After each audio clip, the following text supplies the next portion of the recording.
അങ്ങനെ നല്ല കാര്യം.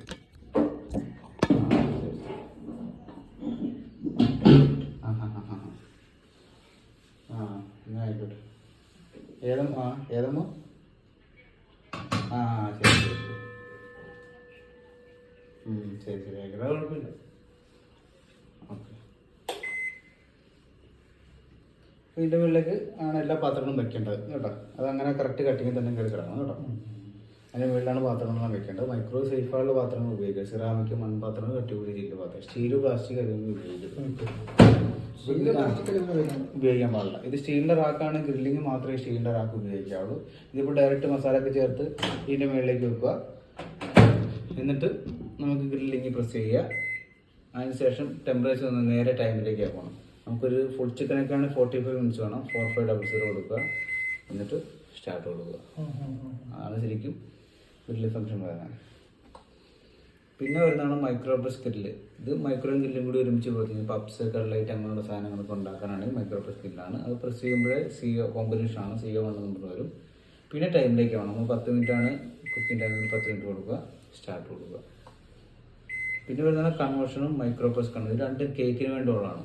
ഇത് നമ്മുടെ വേഗം താമസമുള്ള കേക്കും പുറഫാമൊരു പ്ലം കേക്കൊക്കെ ഇല്ലേ, അങ്ങനെയുള്ള കേക്കൊക്കെ കൺവേർഷനിലും, നോർമൽ കേക്ക്, സ്പോഞ്ച് കേക്ക്, എല്ലാ ഫ്ലേവറും ഒരുപാട് കയറുന്ന കേക്കൊക്കെ ആണെങ്കിൽ മൈക്രോ പ്രസ് കൺവേർഷനാണ് ചെയ്യുന്നത്.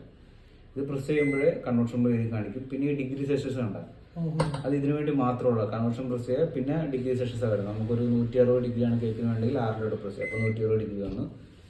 പിന്നെ ടൈമിലേക്ക് പോകണം. നമുക്കൊരു 25 മിനിറ്റാണ് കുക്കിംഗ് ടൈമിൽ. 25 മിനിറ്റ് കൊടുക്കുക. എന്നിട്ട് സ്റ്റാർട്ട് കൊടുക്കുക.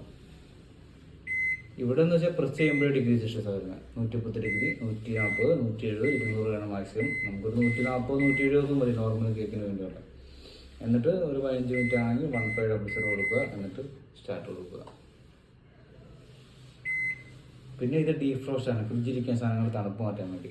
അതും ഗ്രാമാണ് വരുന്നത്. ആ ഗ്രാമുള്ള ടൈം ഓൾറെഡി സെറ്റ് ചെയ്ത് വെച്ചിരിക്കുകയാണ്. നമ്മൾ പ്രസ് ചെയ്യുമ്പോൾ 100 ഗ്രാമാണ് വരുന്നത്.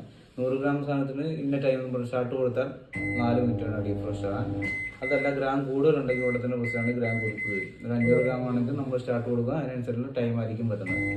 12 മിനിറ്റ് ആകും ഡീപ് ഫ്രോസ്റ്റ്.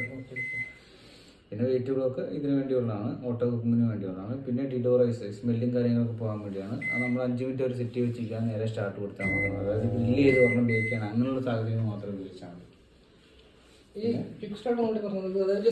ജസ്റ്റ് ഇപ്പൊ ചൂടാക്കാനാണെങ്കിൽ ഓരോ ചൂടാക്കാനായിട്ട് ഇപ്പൊ നമുക്ക് 1 മിനിറ്റ് ആണ് കൊടുക്കണമെങ്കിൽ ഓരോ പ്രശ്നം 30 സെക്കൻഡ്. നമുക്ക് 1.5 മിനിറ്റ് ആണ്. 3 കൈ എടുക്കുക. ഓട്ടോമാറ്റിക് സ്റ്റാർട്ട് ആകും. അതായത് അത് ക്വിക്ക് സ്റ്റാർട്ട് എന്ന് പറയുന്നത്.